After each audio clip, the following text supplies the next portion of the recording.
Hey, what's up? I have a dual commentary this time. I'm playing online, actually. And this is part of the Zodiac Duelist free Troll and Toad tournament or something like that. And this is my bubble match. So if I win this, I get to top. So anyway, he opens up with a Brilliant Fusion. And I just so happen to have Ghost Ogre in hand. So that's going to pretty much end his turn there. And then Ghost Ogre felt a bit iffy to run this format. I thought maybe it would probably be best used next set after Bosch against MM at full power. But it's actually really, really good even just now. As you can see, he's got very, very desperate. He doesn't have much of a play at all there except to pendulum call the Wavering Eyes. It's safe to assume that he probably doesn't even have scales in his hand in the first place to take benefit of Wavering Eyes, really. So I guess that sort of makes sense, but yeah, the Ghost Ogre and the Brilliant Fusion literally ended his turn. So there ain't no much to be able to do there. I'm also playing Odd Eyes Magician variant. I didn't know how I felt about Odd Eyes to begin with. Honestly, I thought it was pretty shit. And I'm still not convinced it's that great, but I mean, after testing it and actually learning the combos and getting competent with it, I've sort of come to grips with it. So this deck was given to me by my friend, and I thought I'd just play this instead because it would be a laugh.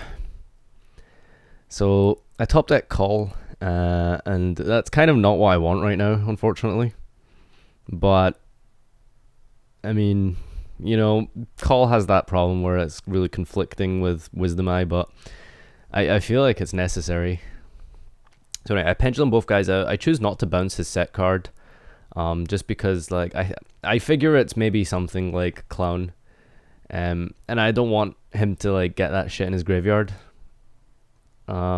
And I choose to just leave his juggler up because again, I don't want him to get a free search for his because that juggler there is obviously it's any scale in the graveyard, so I can easily search out Luster, Mascot or something like that. Anyway, he makes Direwolf here, and I bounce it on summon, and in hindsight, I'm thinking I probably should have let that go because I really wanted to save my MST because I assumed that he would activate 2 scales and then I would just MST one them and it would probably shut down his turn. But he has instant fusion, so I probably could have just let him MST that and then Karen the just anything he makes off of the instant fusion. But he's got 2 scales anyway, so I mean, I don't think it matters really what I could have top decked or something. Anyway, I decide that I'm not going to let that MST get destroyed. I'm actually going to MST my own card here just to fill up my scale. And it might bait him into wasting resources on making something like a Castel or something instead of, making anything good. God, I don't know, literally anything decent would probably be good against this deck right now. I mean, maybe at least, I don't know. There were if he just makes Pleiades or something, I'm fucked. Really, to be honest with you. So if I force him to just make Castel or something, then that's probably okay. And I've got Wisdom Eye and Pendulum Call in my hand, so I'm not in a bad situation at all. Even if he does out the scale, which he does now, he shuffles it into deck, and it's it's really not a big deal. I've got, nothing to lose, really. So he makes Trapeze here, I think. That's probably the best option he's got. I mean, he could make Feral Imps or something for next turn, perhaps. Something like that, potentially. So yeah, I'm not in a bad situation at all. I've got 2 cards in my extra deck. It's not a big deal at all for me right now. I've got that Pendulum Call with that fodder. He's a bit mad because he thinks I've top decked it, and it's no, I've just been sitting on this the whole game. Let's see what I get here. I think about getting the janky guy because it negates light monsters, but it's not really that good because all the light monsters in this deck don't activate on the field, so obviously that ain't worth getting. And then I get Pit and Pulse. Probably no point in getting Pulse. I probably should just go Wolf Dragon, to be honest with you. But I think I wanted to overlay, so that's why I got Pulse. So I think here I could have either ended with like, you know, a rank 6 or a rank 4, and I'm thinking, you know, I could have made something like Utopia Beyond. That might have been game. I think it would have been game. I'm not sure, but yeah. Anyway, he attacks over my Dweller. I probably should have just bounced that, to be honest with you. I mean, I'm such a good position. It really doesn't matter what I do. Could have played that a bit differently and got game a bit easier. I'm trying to think. I'll go back and watch this again, but I'm pretty sure I could have had game that turn.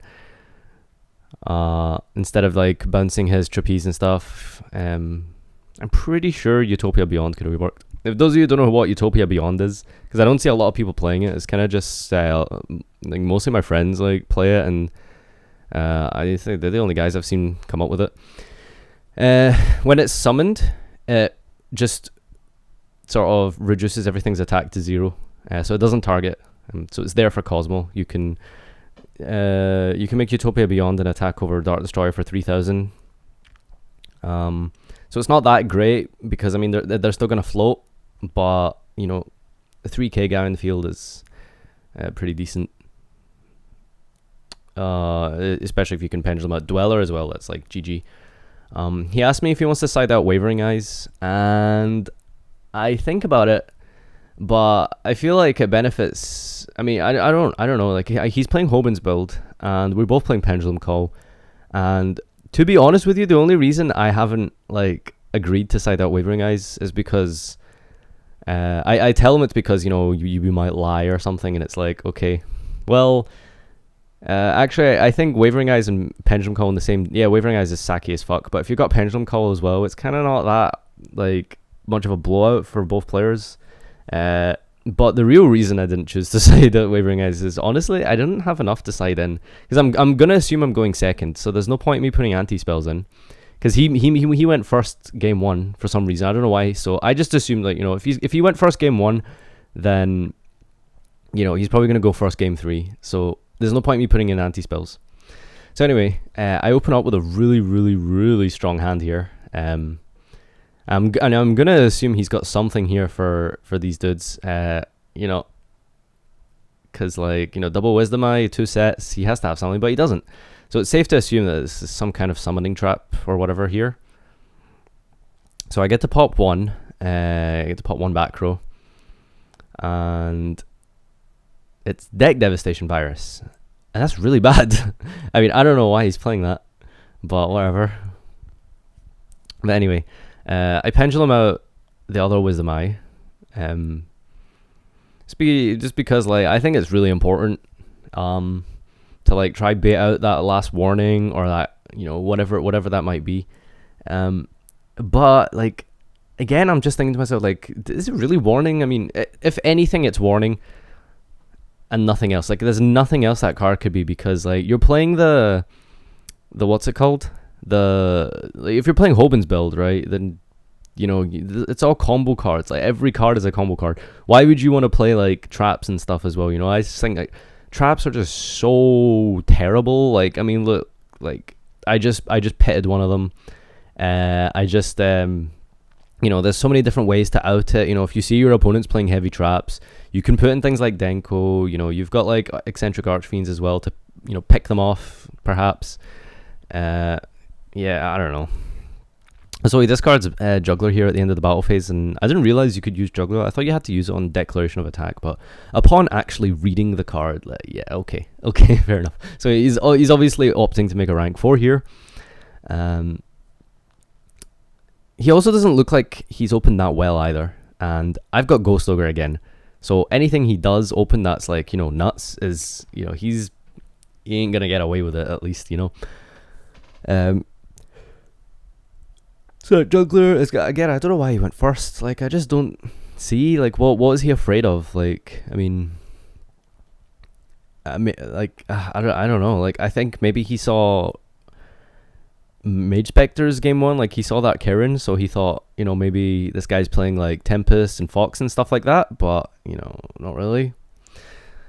But yeah, whatever. So he has that Draco Plush Fire combo, and I'm lucky enough to have the out for that. So I summon Psyblocker, and I call Warning, because again, I don't think that is anything. The new card. So I'm thinking like, okay, I'll just make Direwolf. Apparently, I don't play it. I forgot to pick it to put it in. So I just make Castell and like that. If he has Warning, that is bound to like force it out. But I'm assuming he doesn't have Warning.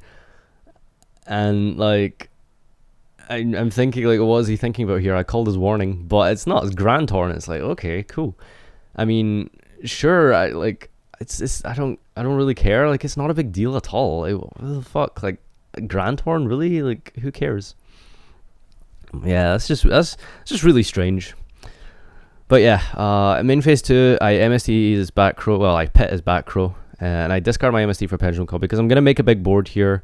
Well, I'm gonna make a big board. I'm just gonna make Naruto, and like there is nothing he could top deck at this point, because if I make Naruto here, like there isn't a single like one card top deck he can top here to get back in the game. He can't top Wavering Eyes. He can't top Instant Fusion. He can't top a Scale. There's nothing he can top. So like Naruto definitely was a good way to end the game.